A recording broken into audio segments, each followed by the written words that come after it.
I'd like to call this afternoon's meeting of the Orange County Transportation Council Planning Committee to order.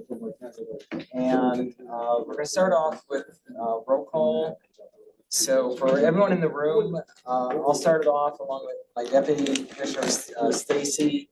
We're going to start off with the in-person roll call. If everyone would please state their full name and affiliation as we go around the room, that would be greatly appreciated. So I'll start us off. Alan Sorensen, Commissioner of Planning, MPO Director for the Orange County Transportation. Stacy Butler, Deputy Commissioner for Orange County Department of Planning. Tony Cardone, Supervisor, Town of Monroe. Steve Bedetti, Supervisor, Town of New Windsor. Rob Geralman, Supervisor, Town of Blooming Grove. Jacob DeWiel, Commissioner of Public Works, City of Middletown. Katie Craig, WSP. Chad Wade, Assistant City Engineer for the City of Newburgh. Sandra Johnson, New York State Department of Transportation. Jesse Dwyer, Town of Warwick Supervisor. Herb Litz, Raymond Peterson, GPI. Rinaldi Seguin, Town of Palm Tree Village Supervisor Joint. Got it. Raina Wheel, Orange County Planning Department. Anna Gorton, Orange County Planning. Really, Office of the County Executive. Travis Ewell, Orange County Parks. Brian McGuire, Orange County DPW. Stephanie Midler, Assistant County Attorney. Sean Arnett, Orange County DPW. Brian Flannery, Member of the Public, representing Independent Living Inc. Thank you, everyone. Raina, Denise Quinn will be here. She's okay. She's on her way. she's on the way. That was my phone that was ringing. That was Denise. So thank you, Tony. Thank you for that. Yeah. Raina, if you'll please continue with the online participation roll call. Absolutely. Online, we have joining us, and I apologize for not naming the affiliations if I leave it out. I will do so in the future. However, just for now, I'll just be calling out the names, and please feel free to leave your name and affiliation if I do miss you. We have Martha Ekman, Orange County Planning Department. Hi, Martha. We have Ali Moseni. We have Dan Burkowski from La Bella. We have Corey McAllister. We have Nancy Zhao, Naomi Klein, Nicole Farmer, Shauna Grimes, Fallon Parsons, and that will conclude our online roll call. Raina, thank you. We're next going to move on to a call for citizen participation. Do we have any members of the public who wish to provide commentary to the planning committee? Anyone online wishing to provide commentary? Okay. If not, I'd like to move on to the approval of the meeting minutes from our October 30th, 2025 meeting. The minutes were previously included in the material packets. Are there any comments, questions, revisions, or recommended by you? I'll make a motion. Jacob, I have a motion. I'll ask for a second. All those in favor, signal by saying aye. Aye. Anyone opposed? Move right along. Communications and announcements. I'll ask Stacy to start off with the draft STIP public comment period. I don't know if you want to add to that. A lot of these are just reminders that the draft is up for public comment. There's links in the agenda to access the document, and that public comment period closes on December 10th. The 5310 applications are due tomorrow. Applying for those, and the TAP application process has started. There's a link in the agenda for the application. Those are due March 12th, and I know there's a couple of workshops too. If you go onto the website, they'll be listed there that you can register for them. And those are mandatory. Plan on submitting an application. There's one significant, if you don't mind, because there is one significant change I think is worth noting, only because I've seen the success here at OCTC in the past with similar situations. If you have a TAP project idea that you want to move forward with, and it's along a state highway, please run that idea by my office, because New York State DOT kind of has to sign off on the concept and everything. But in addition to that, you know how there's always a 20% match with federal aid projects? If your project is selected, it's on a state highway, the state will cover 15%, I believe it's 15% of that 20% match. So then the local municipality just has to participate 5% of the construction of the project cost. So worth noting. So if there's an idea out there, you know, we can. No, that's, Yeah, TAP, and I believe also the TAP maximum award amount went up too. I think statewide there's 97.3 million available. Yes, and it used to be, I think there was like 5 million cap or something, now it's up to 7 million per project, so. Yeah, which is very generous, so. Thank you. Department of Planning, has, been thinking about a county application. We wanted to share this information with all the members in case the members have a local application. So, CMAC, the MPOs were last advised. DOT is still deciding how best to distribute the congestion management and quality improvement for the funding. Stacy mentioned additional funding resources and guidance is provided in the materials that were distributed, and the links are included.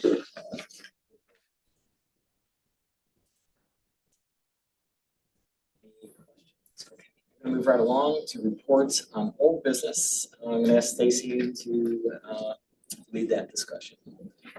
Okay, the TMA recertification, we're still waiting for the draft report, which we should get probably in the beginning of next year. And the goal is to still have the final done after April 1st, when the new state fiscal year starts.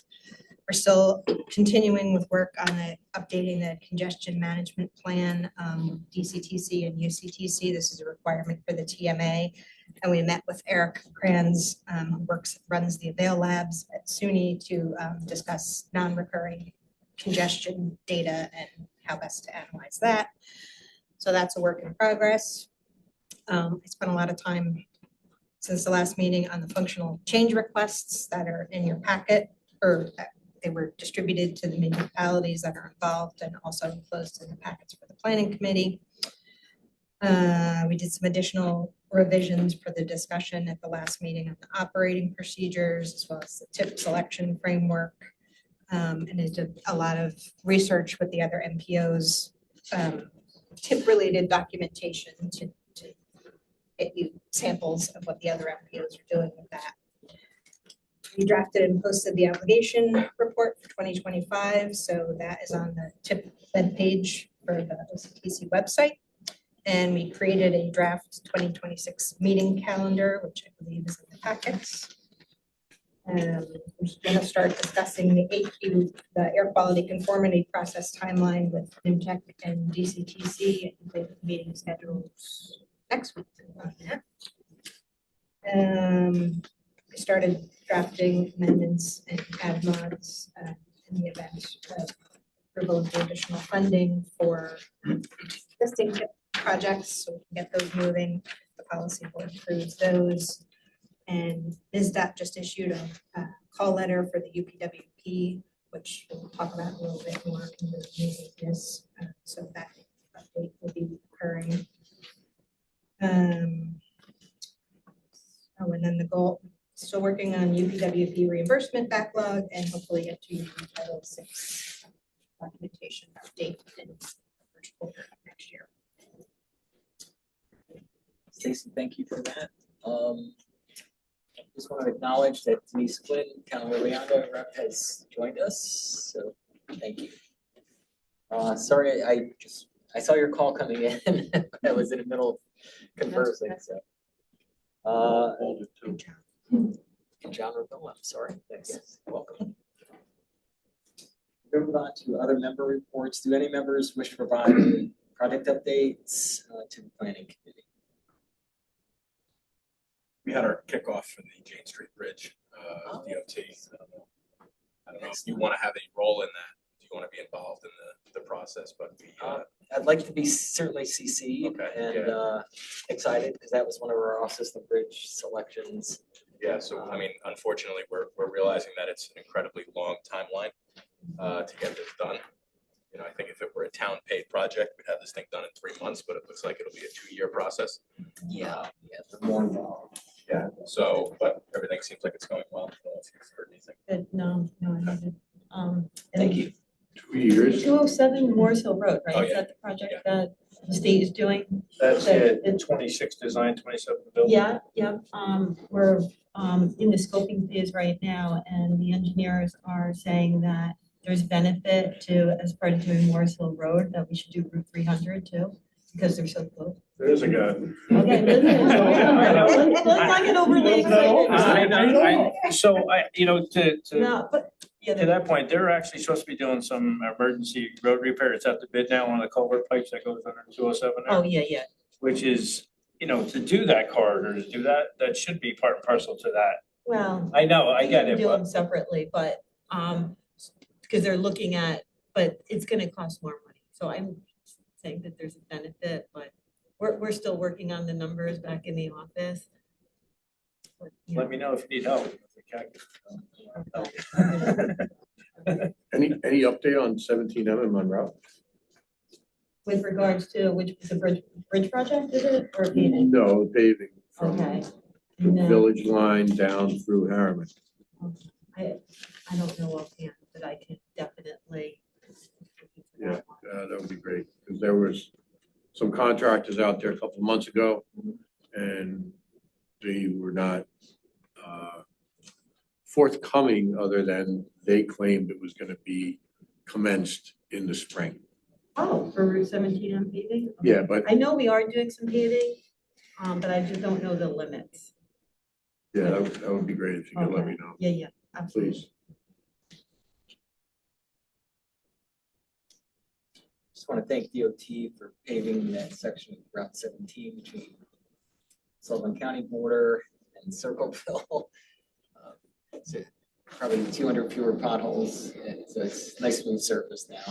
Good. No, we do have a lot of paving we're gonna be doing next year too. And I think in Orange County.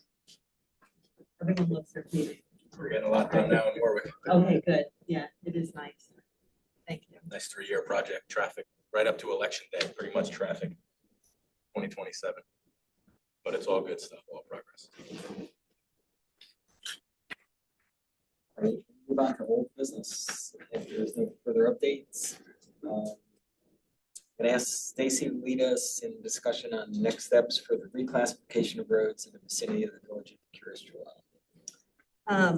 We sent out the change requests for 10 functional classification changes.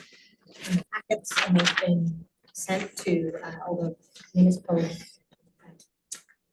supervisors, mayors. And we had other people on the distribution list that went to those folks as well for the involved municipalities. And there's a resolution proposed for the policy board, which will occur right after this meeting. And the game plan was the resolution is drafted so that it approves the change requests contingent upon all the municipalities approving theirs in the future. But we were gonna, and it also notes in the resolution that we would still forward the ones for the roads that are solely owned by the village of Curious Joel to get those with started processing this stuff. And I don't know if anyone has any questions. I haven't heard from anyone else yet about their drafts.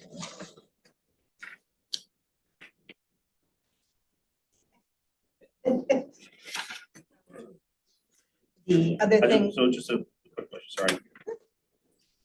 So the downgrade seasonal roads, I just don't know what that was on here.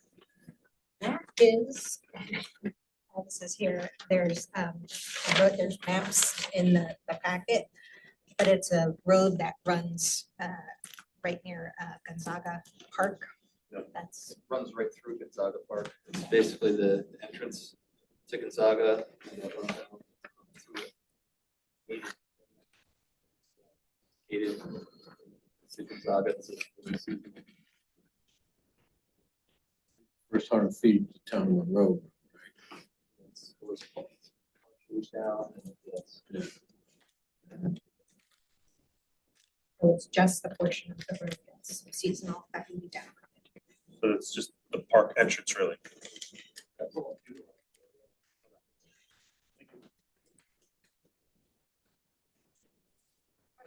Yeah, it's not a through road. It's blocked off.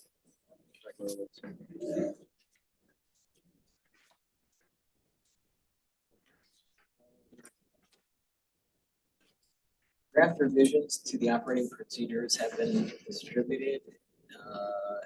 And I'm gonna ask Stacy to lead us in this discussion, but we are some of these, move these so that to make our life a little easier. So hopefully everyone had an opportunity to review them.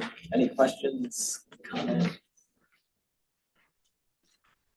There were some just very minor ministerial changes that folks had mentioned in the October 30th meeting. There was a reference to the village, that village, in terms of the voting membership, and that they can't be a voting member if the town in which the village is located is already a voting member, and because it was used instead of that village, so that change was made.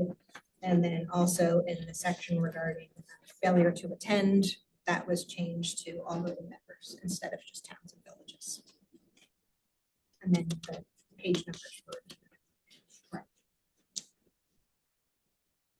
So if those revisions are good with everybody, because those changes are so tiny that we wouldn't have to put it back out for public comment, so it's on the agenda for the policy board meeting. Folks are amenable to moving those forward. Yeah, there's a draft resolution in the packet. And the process for voting members remains the same. It's not a majority. It's got- Yes. Issues. Yeah. Yeah, the voting membership structure itself has not changed at all. And we've been gathering data on that, which it is on the agenda, but we're hoping to actually postpone that discussion to January or February if possible. Yeah, there was a request from some members to, possibly look at population road and bridge data, et cetera, et cetera. That's a pretty deep dive. So we have some other major priorities at the moment. So I'd ask to postpone that conversation, give us more time to gather the information. I would ask right up front, to ask that move it to the February 2026 meeting. That discussion. Seeing everyone nod their head. Okay. That's fine with us. Okay, thank you. Thank you. All right, we're gonna keep moving right along. Next will be a review and discussion of proposed TIP project selection framework. I'm gonna ask Brandon to bring up the document with sample provisions. Stacy will lead us in that discussion. We did a proposed draft project selection framework in the October 30th planning committee meeting. And folks wanted some examples from other MPOs and pulled those from TIP and TIP related documentation. That was all included in the packet. It's pages of material. I don't know if everyone had the chance to read them. I can summarize some of the findings if you'd like. We also made revisions to the draft, so all the points were the same. 5 points, all based strictly verbatim from the LRTP goals. And each goal has like a subset of questions under it, and each response would be worth 5 points. We also moved the requirement in the sort of pre-screening for applications to have plans with cost estimates down to extra credit. So you have 10 extra credit points for that. And a copy of the second revision that went out had those revisions, but for whatever reason, the table wasn't updated. I thought I did that. The long version. So it's now updated the table, which you don't have in your packets. Might have been in the area too. It's this evaluation table, that is now corrected, so it's 5 points, and it also shows additional extra credit for the plans and assessments. I don't know if folks want to hear a summary of the findings from the other MPOs or not. Good, yeah. Okay. Please. I'm gonna try to keep it as brief as possible. And for there's 13 other MPOs, so see what I can do. Okay.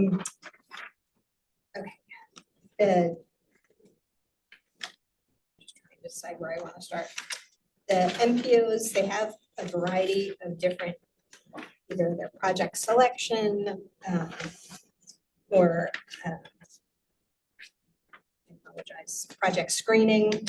They're called different things. They're not always equivalent. There are some provisions that are an actual selection and scoring process like this. There are other provisions that are referred to as project selection, but they're talking about how they manage fiscal constraint on their tip. So they select projects that are already on the tip to move forward and obligate to keep fiscal constraint within the year. So it's not completely consistent across all MPOs. They might call them slightly different things, but there's actual processes to select new projects for a tip and then processes to select projects to progress into the next fiscal year. DCTC and HOCTC use similar methods to the draft that was proposed at the last planning committee meeting. They have the scoring structure that's based strictly on their LRTP. Most of the MPOs also have reference to their LRTP in their screening process. The MTS and ECTC also use a screening ranking method, and that's done by a review committee. Their exact templates were not available online, but their review methodologies also prioritize projects consistent with their LRTP goals. NIMTIC members use the vision and public input from their LRTP in developing their TIP program of projects. WJCTC, SMTC, and GBNRTC also evaluate projects applications against their LRTP goals and consider federal performance and management goals too. And the latter two also include federal planning goals as well. SMTC's specific process was not detailed in their tip. However, GBNRTC uses a 38-question application form with scores tied to 14 of the 38 questions. So there are some processes that are way more elaborate than what was proposed. ITCTC appears to have a relatively simple tip project selection process. They have a limited detail provided in their tip. They have funding, project funding and schedules are updated for the existing projects while maintaining fiscal constraint. And that's prior to any sort of call for projects. Once that's determined for the existing projects, the fiscal constraint, whether they need additional funds, then they go out for a call for projects for new projects. And they evaluate with MPO and NISDOT staff based on the schedule, readiness, requested funding, and other planning factors. And then a program of projects supporting LRTP goals is developed. UCTC's process is also fairly simple and not outlined in detail. However, when they have funding available, they issue call for projects for that specific available funding and evaluate in accordance with the call for projects. CRTC has an elaborate evaluation process outlined in multiple appendices in their tip with different benefit cost scores, merit scores, and in certain instances, cost effectiveness scores. And those are applicable to 6 different potential project types, and the merit evaluation criteria point system is further broken down into 11 subcategories. So some of these get really elaborate. GTCT also has a very elaborate process. They start that about 11 months before their tip update deadline, and their evaluation team does an eligibility screening. then an initial evaluation, then they review cost estimates before GTCT and NISDOT staff evaluate and rank the applications into tiers by project mode and programmatic category. And then further evaluation and project selection occurs, factoring in existing projects that need additional funding as well as the new requests. They also look at, in developing their program of projects, environmental justice, air quality conformity, congestion management, and national performance measures. And a lot of the MPOs kind of have aspects of those woven into their LRTP goals anyway. So that's sort of the summary of the findings. Oh, go ahead. Question on the evaluation sheet. It says the total available credits are 90. It is up to more than 90. With the check the math. It might be whether or not, you know, 15, 25, 35 on page 1. 30, which is 65 on page 2. Am I adding these in? yes, potentially. Okay, so that's 75, 80, 90, 105. They would only get one of those three, They don't get all three. yeah, for the that second batch of extra credit. So with the 75. 5, a 10, or a 15 extra credit. Thanks for clarifying. No.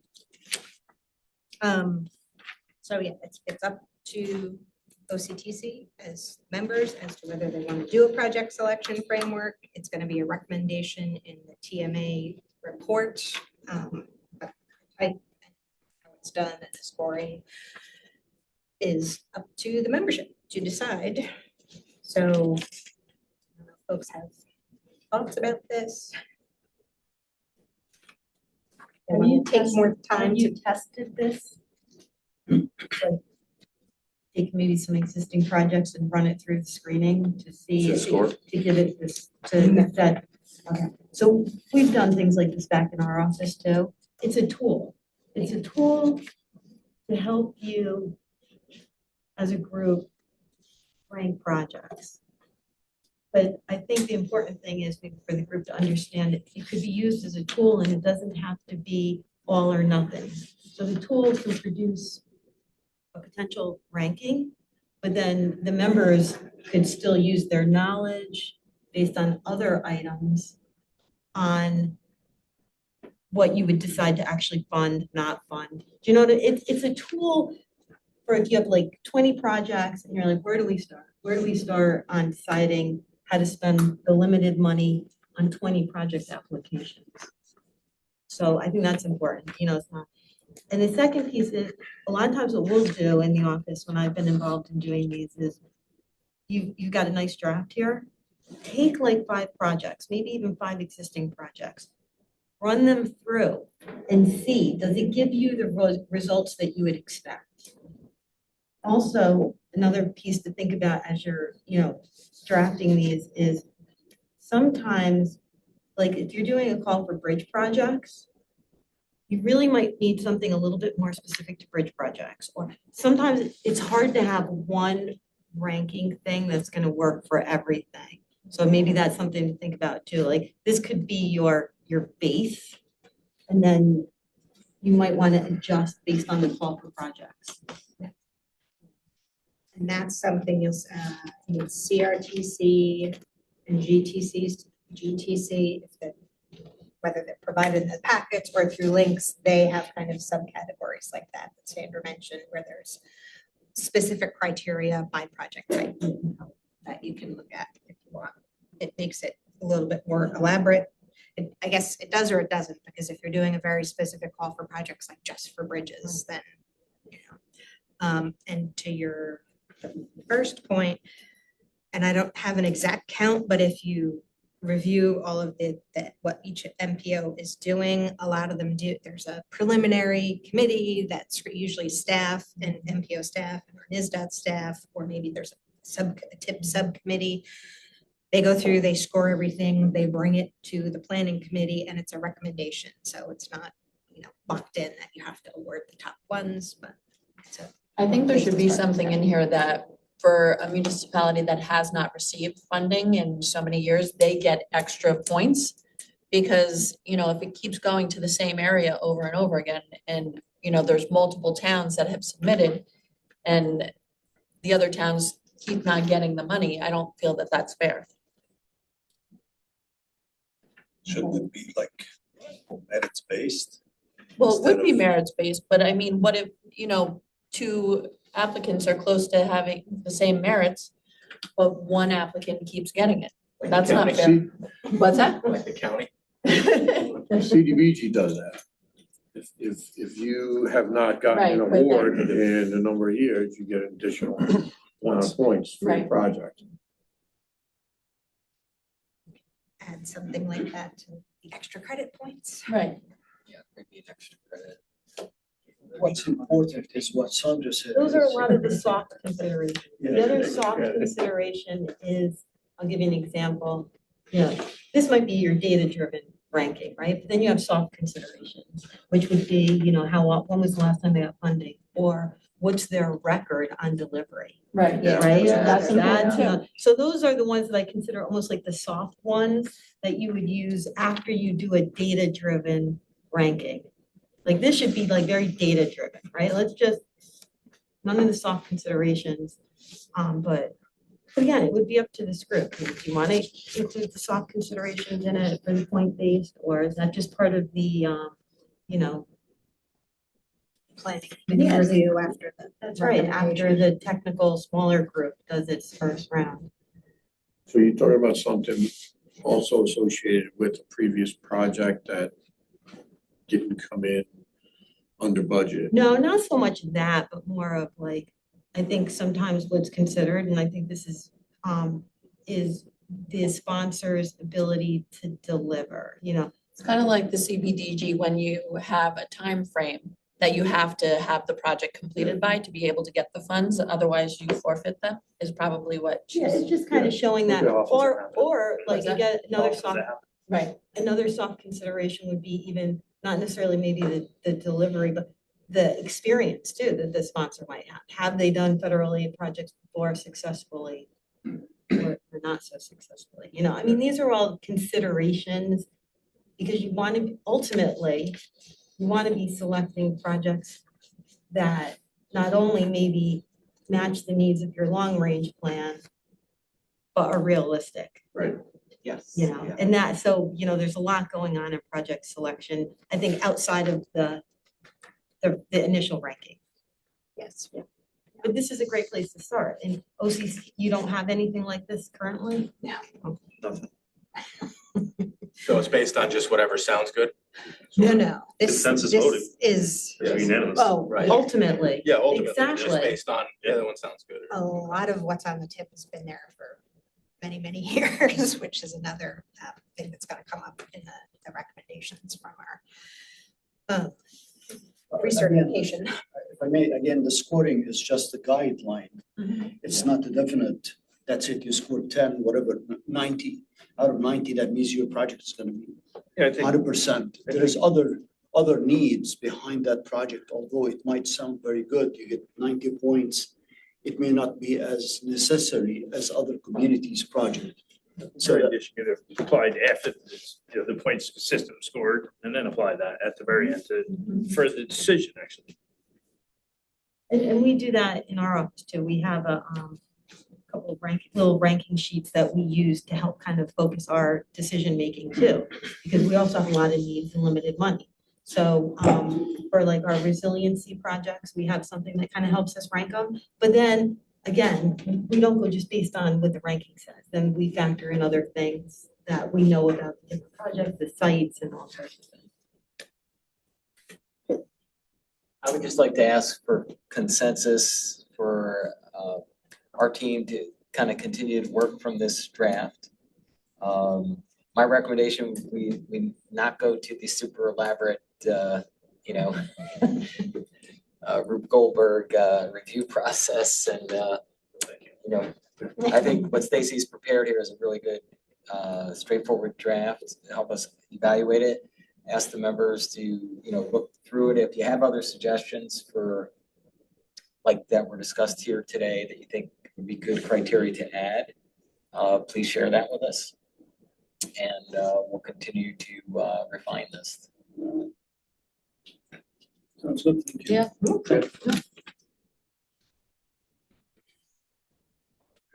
Move on to the review of the existing local TIP projects and block pins. I'm just gonna pull up the current requests materials link.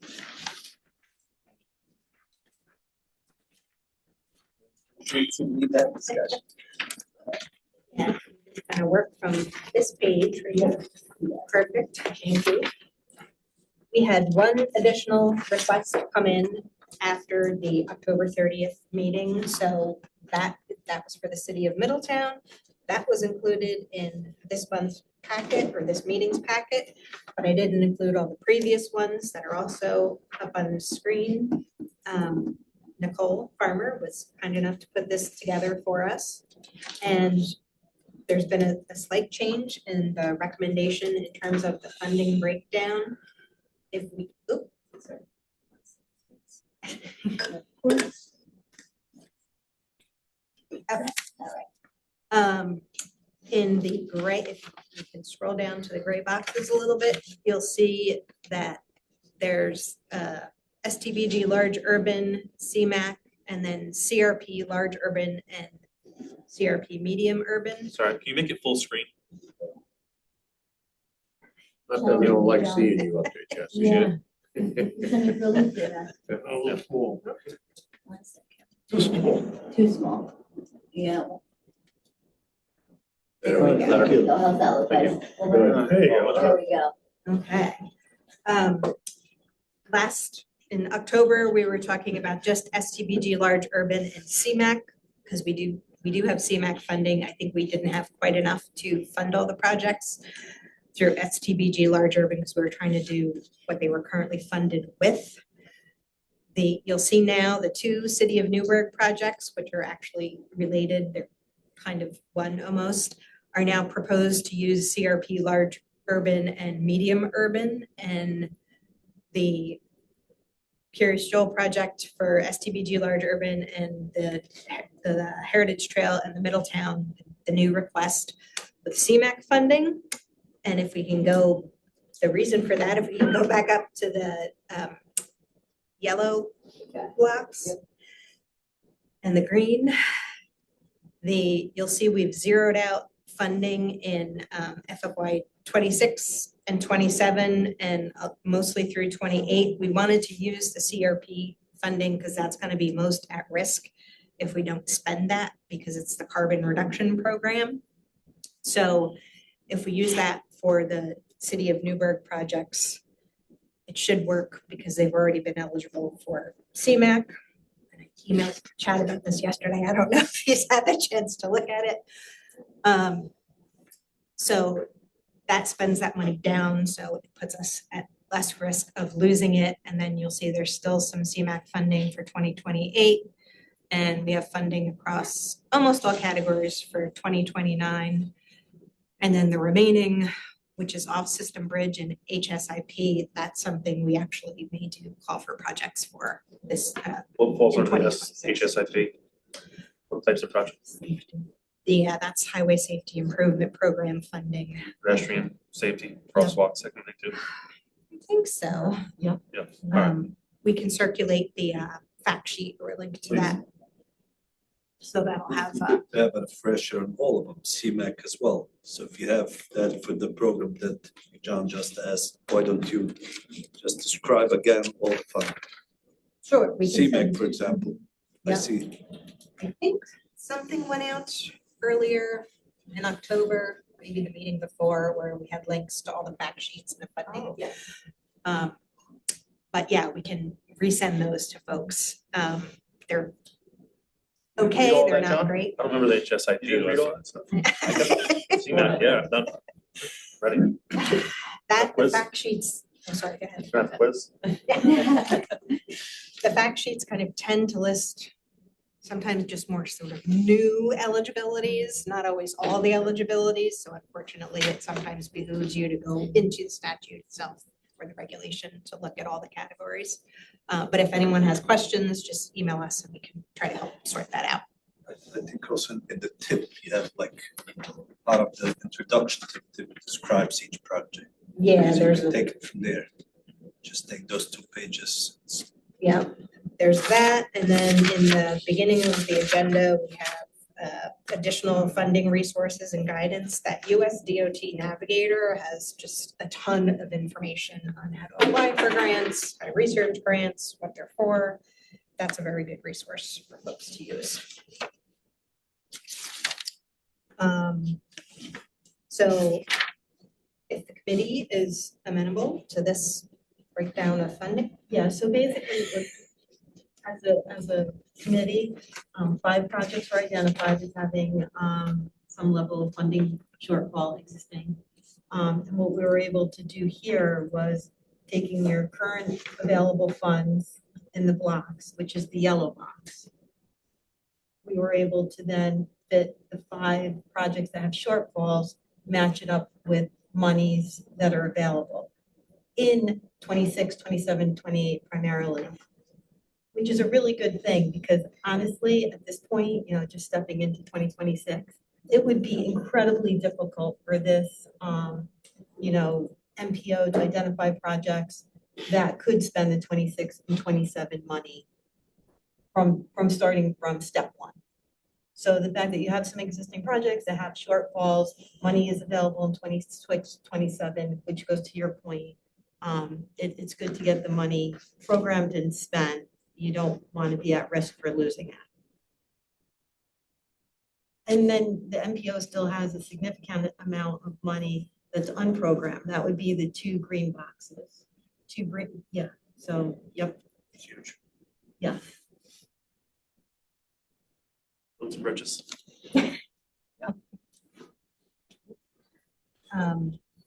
So I don't know if the committee is amenable to moving this forward into the policy board. We have a draft resolution to pass it. Perfect. So No objections. take that up after this meeting. Big thank you to Stacy and Nicole. Yes. It's like a little Yes. puzzle. It's a puzzle, It's like, where are our needs? Where are the different blocks of money? What's eligible, what's not? A lot went into it, so thank you. Yes, and thanks to Nicole. But are you saying that whatever the state is in the green is now at risk of being lost? No, it's not at risk. No, but it's much better to spend, because we're about to go in 2026 and we all know how difficult it is to kind of go through the NEPA environmental process with a brand new project. It really is important to show that money is available, especially in 2026, 27, are programmed and going to go to construction in those years. Because the lower green still has monies in 26 and 27. No, yeah, and those are the fund sources where I think Stacy and Alan are thinking OCTC should do a call for projects. Yeah, that's true. And with CRP funding, Gedalia, that was something that came out of the previous administration. So that was our thinking there, is it's better that we spend that before it gets pulled back. Now the off-system bridge money, which has the largest pot for 2026. What is that for? That's only for bridges or also culverts? Yeah, it's, that's a good question. I believe it's only for bridges. And what we can do with that though is usually what happens with the off-system bridge is it's not like you're gonna find that perfect $2.5 million bridge project, right, for 2026. Often what we end up doing is I would recommend that the MPO do a call for projects for bridges, off-system bridges. We can also get you a list of every bridge in Orange County that's eligible for this fund source. And then you'll see the total amount available, 7.1. So I think really what the target would be is, can you find 3 projects? It's gonna be 3, bridges are very expensive. So it would be more of thinking about the total, seeing what kind of applications you get in, maybe doing some sort of ranking and then seeing, can we fund 3 bridges, 2 bridges, 4 bridges? What would it But be? this is only local, like, for example, there's a lot of bridges over the 17 that DOT owns those Yeah, they overpasses. won't, those likely won't be eligible for this fund source. These are the bridges that are considered off of the federal aid system. But we can get you a list of those bins, those actual bridges. Now, it's in bridges only or culverts as before it was It's clear? bridges. The money has to be spent this fiscal year, or is it just have to be committed this year? Right, so that's kind of what I was getting at, is that we want to get it programmed as soon as we can. It doesn't necessarily have to go to construction in 2026. I think at this point, it's more about finding 7.195 million worth of good bridge projects in Orange County that we want to get on the tip. And then being realistic, because if you started a bridge today, like you were just saying, it really is best case scenario, 24 months from start to finish. That's best case scenario. So you're already looking at really 2028 is when the first one would be able to go to construction. So yeah, we should, that's a big one to get going on. Yeah. And Ulster County just went through this. It's really not that big of a lift because Orange County, this is another list, I think you've pulled this before. Bridge New York. A lot of folks here in this room have applied for Bridge New York funding and maybe didn't receive funding. So what happened in Ulster County was identifying those candidate projects in the county that didn't get funded through Bridge New York. You'd really want to encourage those applicants to reapply through this fall. Oh, yeah. Right, so. If you recall, the last round, we folded our off-system bridge funding into the New York State Bridge New York round. So, the evaluation criteria is excellent. We could just use that for our off-system bridge. You also know who applied and wasn't funded. Yeah. We could reach out to them as well. Yes. One of them is right here. Okay. Oh, is that so? How come you weren't funded? That's not nice. How did that happen? I wasn't on the selection. Yeah, he stole the money back here. Oh, yeah, he's just bragging about the project he just Yeah, started. yeah. Oh, yeah. So there you go. How long from when you got approved? So, The Bridge New York award was announced in like probably summer of 24. And then, we had to go through a bunch of stuff. We applied for Marcaselli, we applied for some other additional funding. And we were only able to begin even engaging an engineer like 2 months ago, 3 months ago. Couldn't spend a dollar until we got that final approval. yeah, we're in the same boat. Obviously started with you, Sean, with East Foundation. Right. Yeah, we got $1,050,000. Yeah. So I announced this award, we got this money, this is great, and then they're like, wait, don't do anything for a year. And then, oh, by the way, the reviews are gonna take, a year and a half. So, long process, but it'll get done. I wish I knew the process before I said, hey, we got money for this bridge, But it's all good, we'll get through it. Can municipalities work off the LDSA list for engineering for the bridges under off-system bridge with that funding? They can. New York, Yeah, if someone knows, I don't. our in-house engineer happened to be on that list, which was great, so that worked out well. So yeah, that's something. Shortened up the Keep in process by mind. about 3 months for us having it well.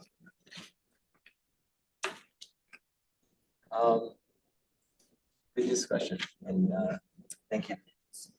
So what's the outcome? You're gonna send out invitation to apply for new projects, or you're gonna pick up the old applications that we already submitted, and go through them? think What do you we'd wanna think actually- about it? Well, no, I think we would do both. I think we do a call for projects, let the applicants Okay. that were unsuccessful know that the new round's coming out, encourage them to reapply.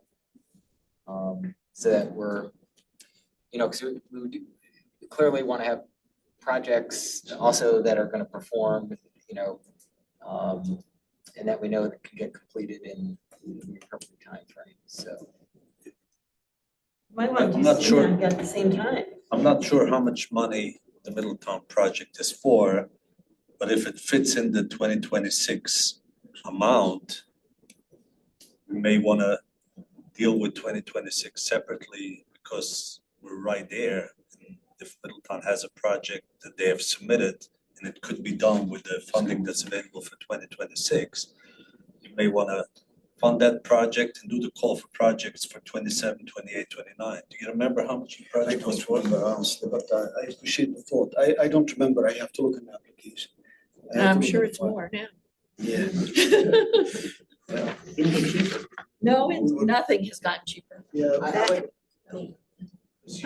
would just ask that I can go back and look at the application and get a sense of that. And, Bridges are not that common. They're not, we don't have any bridges, and it seems that Monroe was funded and others were funded. You don't have that many, so if you have somebody sitting at a table, submitted the project, has a bridge that needs repair, you have money that we're potentially at risk of losing in 2026.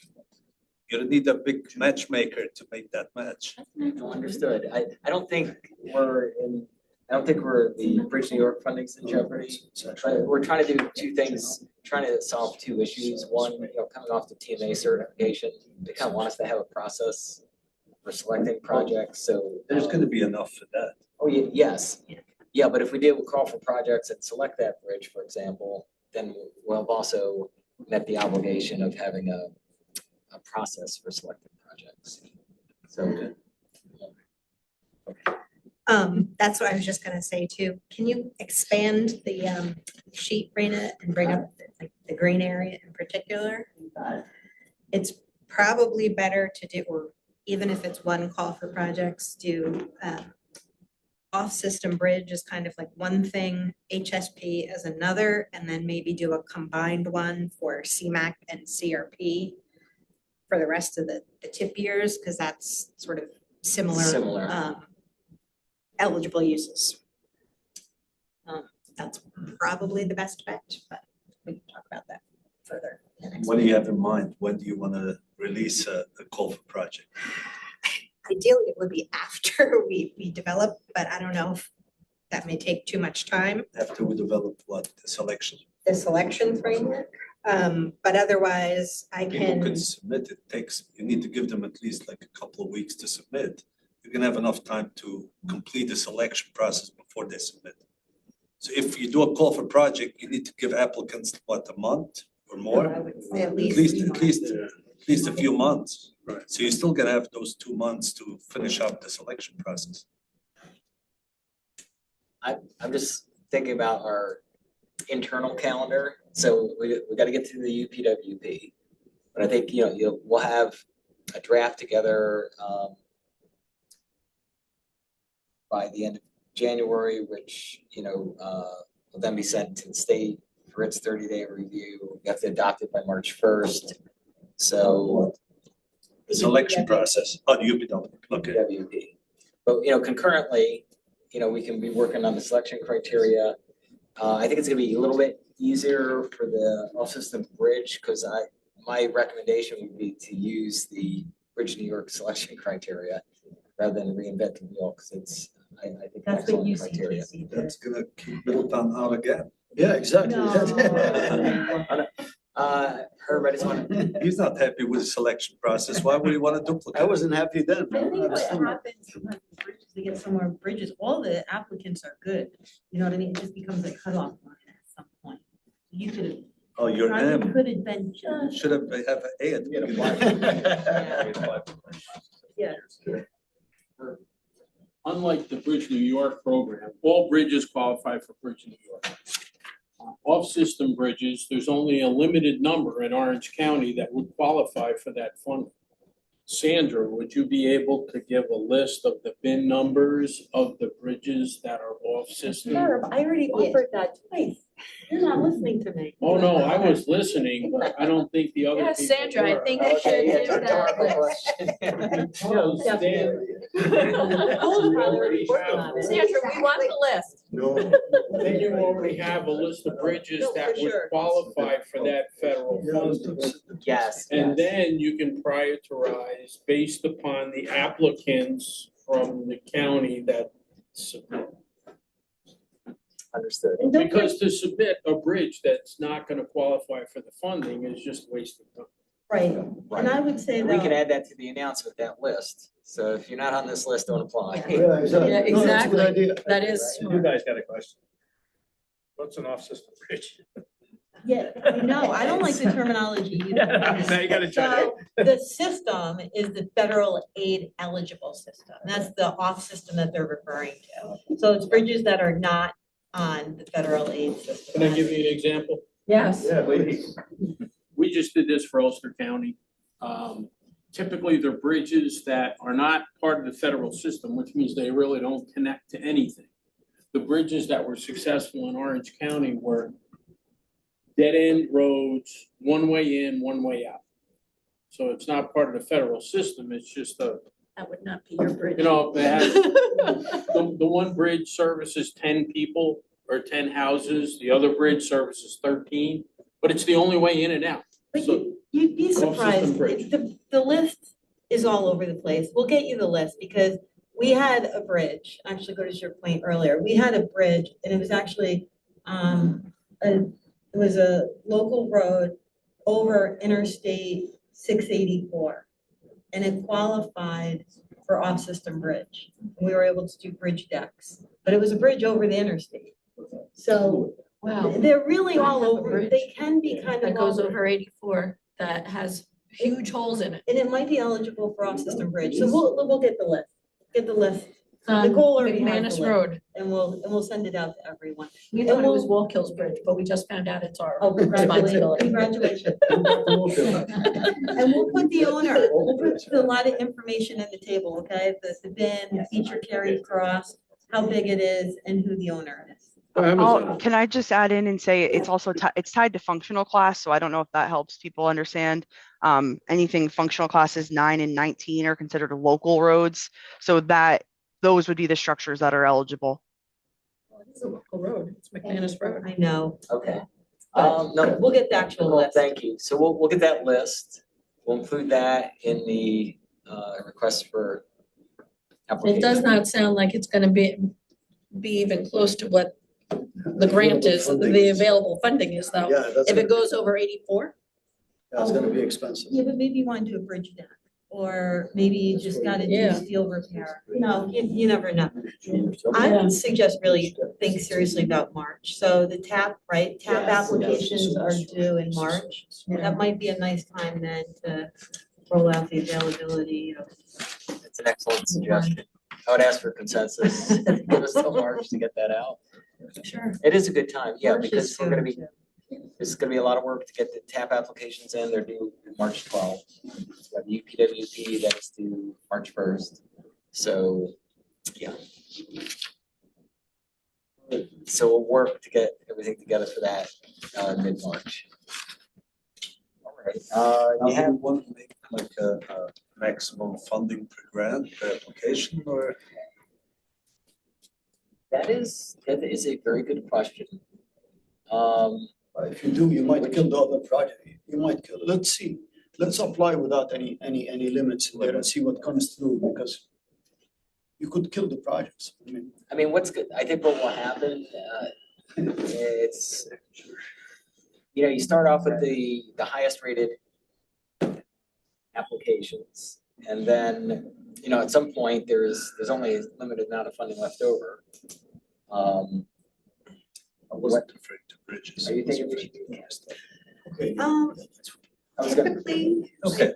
we could probably pull UTCT's last one and or the Bridge New York and provide that for the next planning committee meeting, just as an example for folks to look at, and then maybe continue this discussion on whether we want the parameters on it. the one thing I will say, you know, going into a call for projects with the off-system bridge, I just want everyone to understand that, you know, if we allocate the full amount, there's not gonna be any additional funding available. So, you know, going into the project, I think there needs to be an expectation, kind of like with the TAP program. There's not gonna be any other additional funding, so if the project starts to creep, that's gonna be on the local project sponsor. Don't forget, you'll get new money. Good. Yeah, well, Every 2 years you get more. Every So, year. Second. Yeah, Ready. yeah. Okay. Montgomery It has might one- take a few one small years, bridge. I would say wait to see the Just a chip in the candidates that, see the candidates that you come in, see how much they cost. Maybe you'll still end up with a little bucket on the side, Okay. depending. Okay, so we're probably, we've been looking at mid-March to do the off-system bridge, and then we'll need a few months to get the other programs in, put them together as Stacy described, doing CMAC with CRP a little bit later. So yeah, I think we have a path moving forward. Yeah. In your packet is the tentative 2026 OCTC meeting calendar. I think it's the very last page. What happens to be the last page of my packet?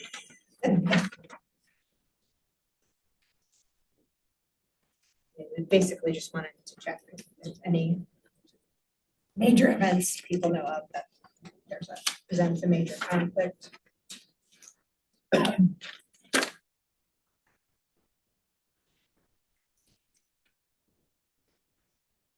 ICG is not relevant for us, that's only your. No, it's mainly a reminder for us, just in terms of if you're discussing like CMAC.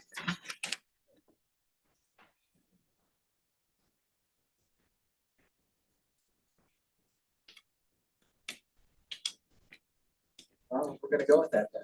So you're doing like skipping every month, every second month? Give or take, and depending on what that's, I think it's next week, a meeting with NIMTIC and OCTC to set a schedule for air quality conformance. So depending on that, like, I don't know if we'll have to like shift March and April or something like that, depending on deadlines that we may or may not need to meet. That's why we kind of tentative calendar. Sometimes state or federal government. Used to be like every month. We average about 8 a year. 8 a year, I see. Yep. This will give us a framework for 2026. All right. Where did we leave off with the proxy voting situation? Policy meetings doesn't really matter, right? But the actual planning Policy meetings don't matter, matters. the policy, it matters. Is there any situation in which a proxy can be used for voting for a policy meeting? Oh, yes. Yeah, that's why we encourage that. All right, I just wanted to make sure, because I remember there was a discussion about that. And then I see that you sent them out, but, all right, so then it really doesn't matter. Yeah, I think that's gonna be a regular thing. We'll just attach the template to the list in case anyone can't make a meeting, and it's handy. We've had a few times when the count just missed one. We're gonna move on to the Unified Planning Work Program discussion. I'll just start off. We did receive the UPW call letter that was sent out to the MPOs on November 25th. We have the estimated allocations for fiscal years 26, 27, which are 810,000 FHWA PL funding and 168,000 TA and funding. There's also 21,000 for safe and accessible transportation options set aside. Adopted EPD March 1st, and its anticipated adoption will be February 26th meeting. We should have a draft by the January 28th with goals presentation to the planning committee by January 22nd. I'll ask Stacy to lead us in the potential discussion for call projects, and I'll want to interject on a potential new project for the UPWP. Stacy, start us on. This is the current table of the task summary and the funding allocated to it. The main, Can you make it a little larger? Please. killing me, man. Absolutely. You'll see.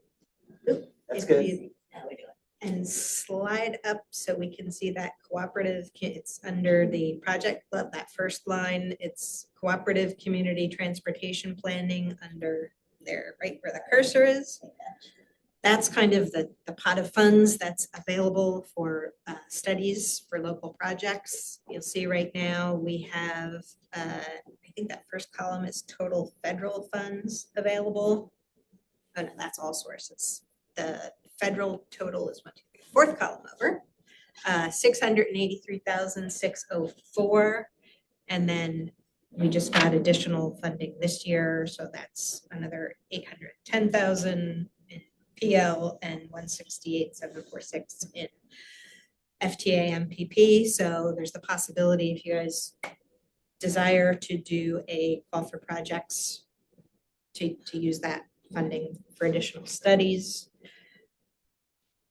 We're hoping to have the consultant on board earlier rather than later next year for transportation planning services. And that will help us start getting through this backlog of studies. The countywide transit feasibility study is going to be started next year by a current consultant, but then the rest of the studies will also progress. So if you do a call for projects out of that cooperative community transportation planning pot, any awards would then be added as additional lines of separate studies under the project level category. Is this sheet in any of the copies there? I believe so. It's also just in the UPWP that's available online.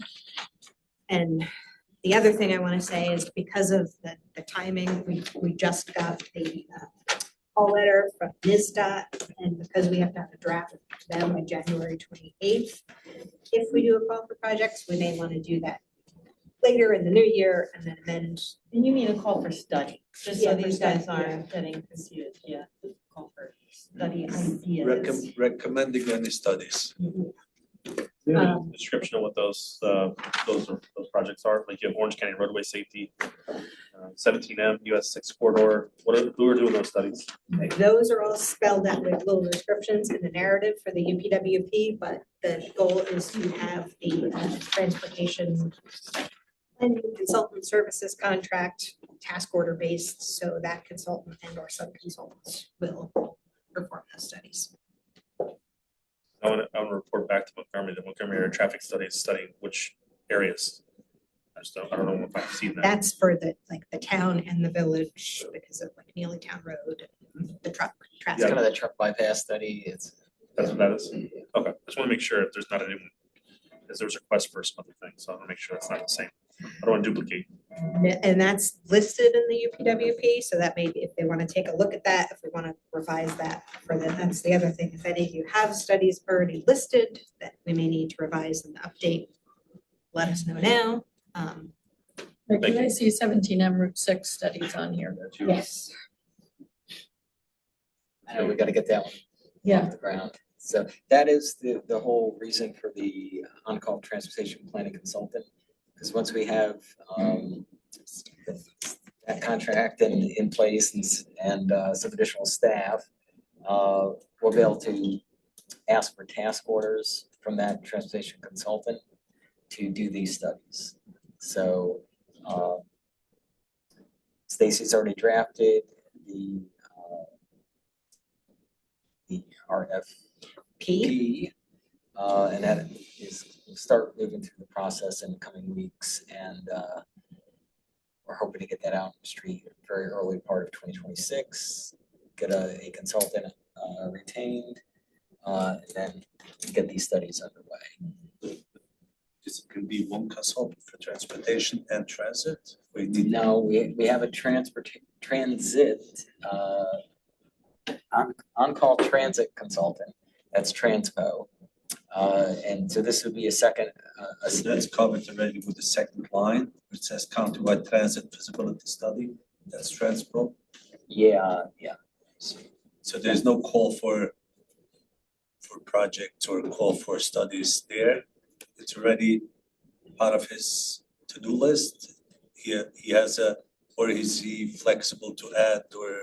modify his study. Yeah, they're on call, so we task them with studies. That'll be the advantage of the transportation on call, is that, we already have a list of projects in the UPWP that we need to get underway. So once we have that consultant retained, basically ask them to give us a task order and give them the authorization to proceed with those studies. And how long is Transpose contract for? 5. 5 years, I want to say. Starting, just started? It's been about a year. Yeah, I think it was Is it that June? last August. Do you have an amount though, up to how much you can give them, do you know, contract amount? That we sort of did, it's not. Right now, it's task order based, so there's But it's not. down here. It says here, isn't it the full amount that you have here, 745? That's the full, that really you have, it's what the federal total is available because NISDOT does in-kind services and then the Right, so county money is basically, for. maybe almost a million, maybe, but, okay. But wouldn't it be a good idea if you introduce them to all the transit operators? To see if there's anything that transit operators wants to study? Monroe has a dial-a-bus, Curtis-Joel has a dial-a-bus, Middletown has. Because we never met these consultants, we wouldn't know what services we could They haven't get even- from them. They haven't even started doing this work yet. We're still negotiating the task order, but we talked about it briefly a week or two ago. It's gonna be probably at least a 2-year process. It's gonna involve discussions with all the operators. It's gonna involve a ton of public engagement. But it could be a task order specifically for each municipality, for each operator. Like if they have like unique areas that they want studied No, within the transit. For the transit the on-call transit consultant, those task orders are to basically assist us in carrying out our activities and or doing studies.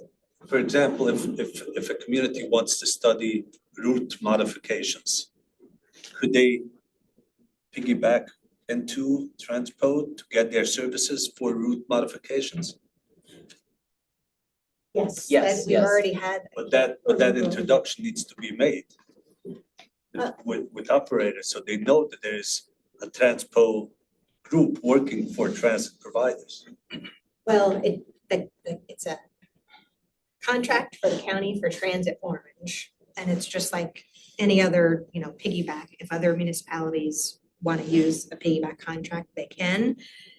They have to pay separately, Yes, it wouldn't be under it would be a totally separate but piggyback this is contract. federal funds to help Orange County doesn't have like its own countywide transit system. It's That's why different this, municipalities. this is the feasibility study to look at alternatives for possibly doing that. Yeah. But if other folks, whether it's a planning study, like the Route 17 study or a transit study, that cooperative community planning pot of funds, if folks want to do, I think they called it like an expression of interest in Dutchess or Ulster, that they issue and they have buildup of those funds, you can apply if you have like a separate transit study that you want to look at. And then we can put together an entirely separate line for that type of study. Will the results of that feasibility study be shared with this group? Like, that's Orange County's money to use on their feasibility study, unrelated to our individual dial-a-bus programs? It's for the county to take a broad look at public transit throughout Orange County.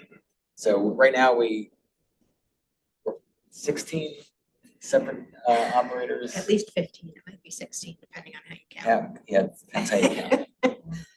So part of that is like, is there a better way to do this analysis? Right. But we would be including all the provide, the service provider process. Yeah. Yeah. And that, it should also, it's county in terms of location. This is all MPO funding, and the MPO does these studies, which is why we need the consultant. The county is the host agency for the MPO, so yeah, countywide in this sense is meant more for just the geographic area than the county per se. And we talked about looking at even just different types of how to administer variations on structuring it, how to administer it, how to finance it. There's lots of different ways you could go. So that's still under discussion with development of the task order. I would add, with respect to the UPWP and like highway projects, I did receive requests from Village of Highland Falls. They're interested in doing a study of their Main Street and West Point Highway. To see if there are opportunities to enhance the traffic flow there and also provide additional parking. I think it would be a very good study. We have sufficient funds in UPWP to create a project. So I'm going to draft board consensus. I'd like to draft a description similar to the other descriptions that you see in the Unified Planning Work Program for a project in Highland Falls, and we'll come up with a budget. And that will be included in draft UPWP. Is everyone okay with that?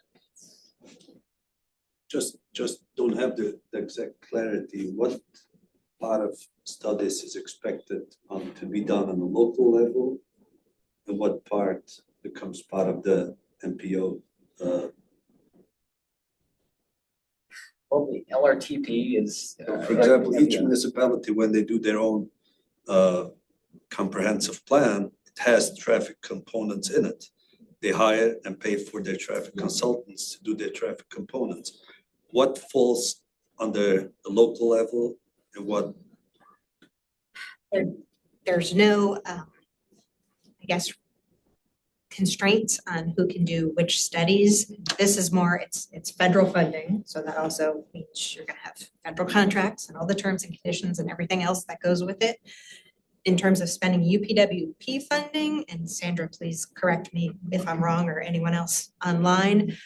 As far as I know, it's typically MPO staff or consultants that perform those studies on behalf Well, yeah. of, I mean, there's not like a pass-through, like the tip where it's your contract and you deal directly with the municipalities deal directly with the funding agencies. So I think you could potentially make the UPW study money.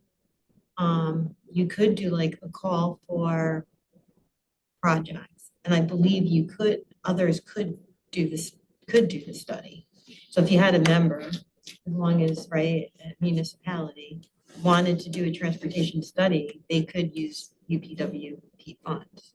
It does not have to be, I don't believe only the MPO can do studies using UPWP funds. We can, I think Lisa Cataldo You already asked said that, and she said- ages ago, but this is, I might be misremembering. We'll have to clarify that for sure. Because I thought MPO is more when it's multiple municipalities are impacted by transit issues, by transportation issues. That's when, like the southern Orange County or the Middletown vicinity area. Right. But each individual, I want to study like one street in Curtis Joel. I've never dawned on me to come to the MPO to do that study. I hired an engineering expert and do the study myself. Right. Well, was part of the idea behind the cooperative community. That pot of funding. That pot of funding was for that very purpose, Cadelia. Like the Route 17 corridor study, that's, multiple municipalities. So that would be something the MPO would take on. Similar with the Montgomery area study. Yeah. So where does this Highland Falls fall into? Does it fall into individual municipal study, or it's more of a broader? It may fall into that cooperative pot. I gotta flush it out a little bit. I'm not opposed to a Highland Falls study. I'm just trying to get clarity. Who would do that What study falls here? under MPO? So you were envisioning that the MPO staff would do the Highland Falls study? Yeah, by putting it into the, Yeah, I thought we would. I think they may have, I don't even want to say it. So, yeah, I could explain after the meeting why you might want the MPO to direct that project. As I said, I'm not opposed to it, but my understanding was more that this is the multi-municipality, the broader reach, and each municipality does their own study on their own roads. Right, and the cooperative community pod that we created last year in the UPWP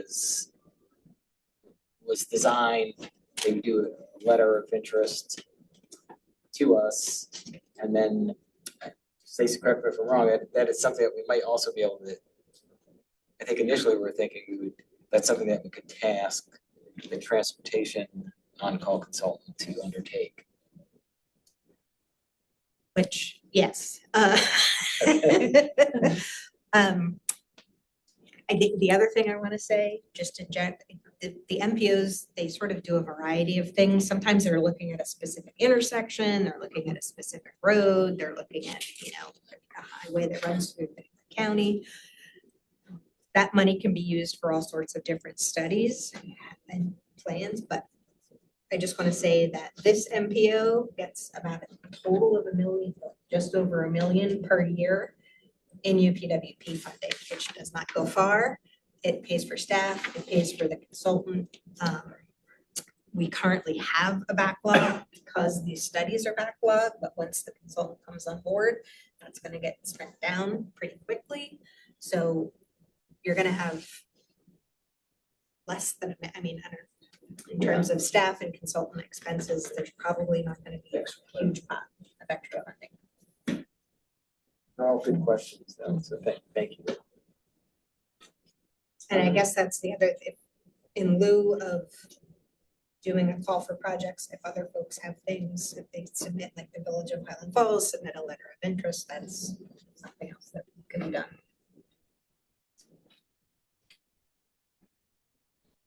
Any further discussion on that?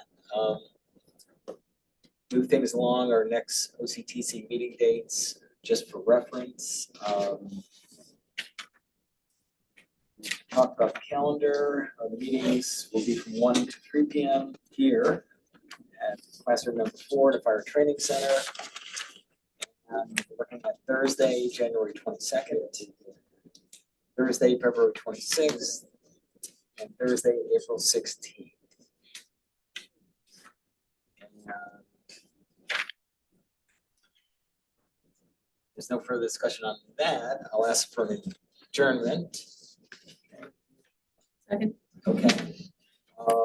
I'd like to also suggest that you just take a 5-minute break or give people the opportunity to stretch your legs and go right into the policy board meeting. And I'll ask so that we can pass the various resolutions that are on the policy board that members stay for at least the next 5 minutes so that we can get those passed. So thank you. Haven't had lunch yet. One comment, Alice, with Ori. And Stacy, Ori said we could ask Lisa, but I'm under the impression that what Stacy had stated is correct. Either staff or MPO consultant does the project on call, call out of the project just to gather project studies. That's not really my question, but yeah, for the on-call, that's correct. I'm still gonna get a definitive question on